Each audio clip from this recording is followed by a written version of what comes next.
In the UK, particularly in England, we've got a variety of villages and hamlets and towns and cities. But what is it that makes a town suddenly become a city? Think about that for a second. Well, it's one of these. This is Worcester Cathedral, and if a town in the UK has a cathedral, then it becomes a city. It has a special royal seal from the King or Queen that makes it become a city. So behind me, if you have a look up, is Worcester Cathedral.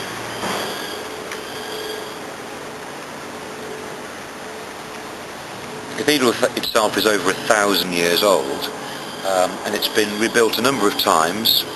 You'll find out from your studies that there was a fire quite early on in its inception, but it's been rebuilt over a couple of times. But there are parts of the cathedral that date right back to its original Norman build. We're going to have a look inside now, but I don't know if you can stand around.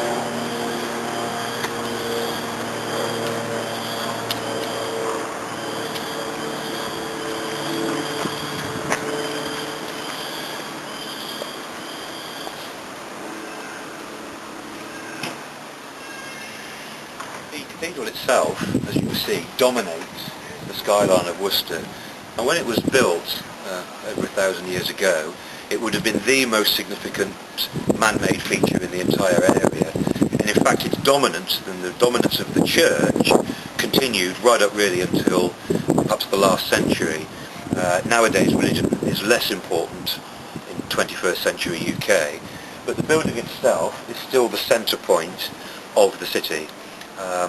And it's built, as we're going to see in just a moment, in a very strategic location with its south-facing view facing onto the River Severn, north-facing away, headed towards the nearest town, which is Droitwich Spa.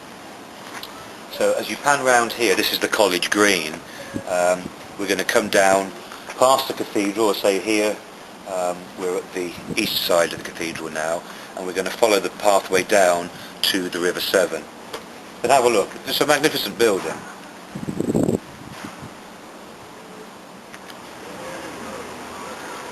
As you can see over my shoulder, the cathedral is built right down on the banks of the River Severn, facing west, heading out towards the Malvern Hills and Hereford and beyond into Wales.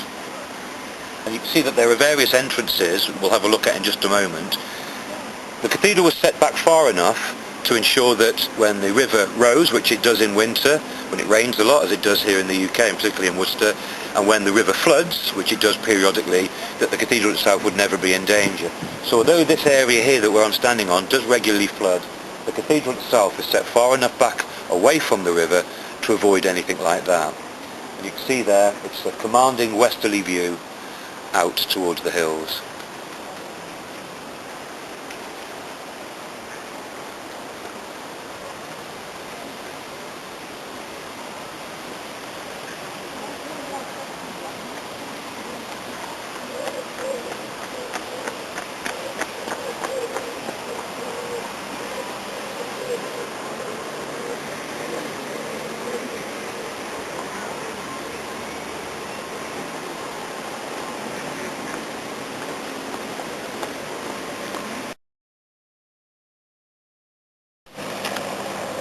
The River Severn is one of the key features, if not the key feature, of Worcester. It's the reason why people settled here to start with. This is a very narrow point on the River Severn. You can see how far it is from one side of the bank to the other. The Severn itself is generally quite a wide river, which flows originally from Shropshire up in the north, right down to Bristol and Avon down in the southwest. But it's quite a narrow point here, ideal to build. You've got to build a bridge. So this is the original bridge over the River Severn that was built when settlers realised that this would be a good place to settle and develop a small town as it was then, or a small village as it was then. and this is, say, the original bridge. When I say original, it's been rebuilt a number of times from its real original, but there's been a crossing here of some kind for well over 1,000 years. In fact, well over 2,000 years. This is the original bridge. If you look at the bridge, though, one thing you'll see is a constant flow of traffic.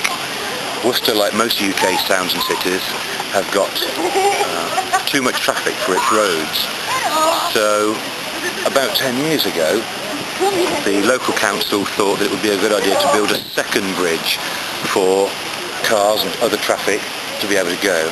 So we'll go and have a look at that in a minute. And round.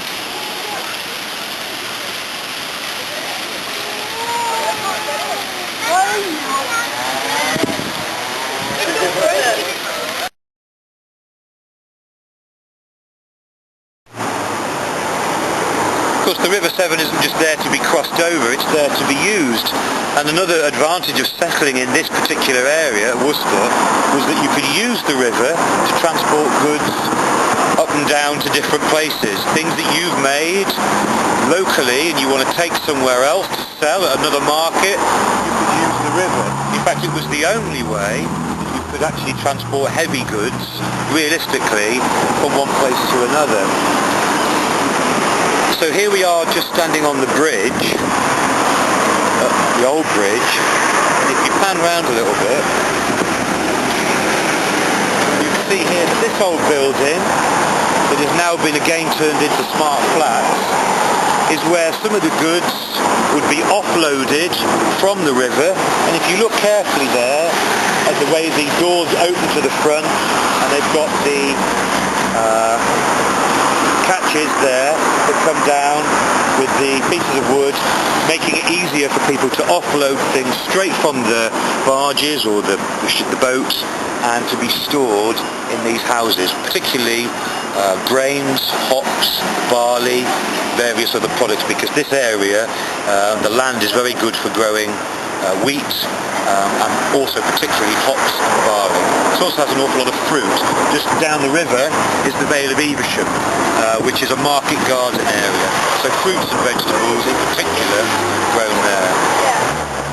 So you can see this pub, the old rectifying house, is where the goods would be stored, sorted into different things and cleaned up, because some of the goods that arrived would have either gone off, it would have perished, things that have gone off perhaps in the heat, or various insects would have gotten into them. So the rectifying house, this building here, originally was used to sort out some of the products, so that they were fit then to be sold in the market. And the marketplace in Worcester is just over the other side of this building here. So the goods wouldn't have too far to go from coming down the river, being offloaded into this building here, sorted out into this building here, and then taken straight to market to be sold, hopefully at a profit. Sold or bartered, of course, traded for other goods. Okay?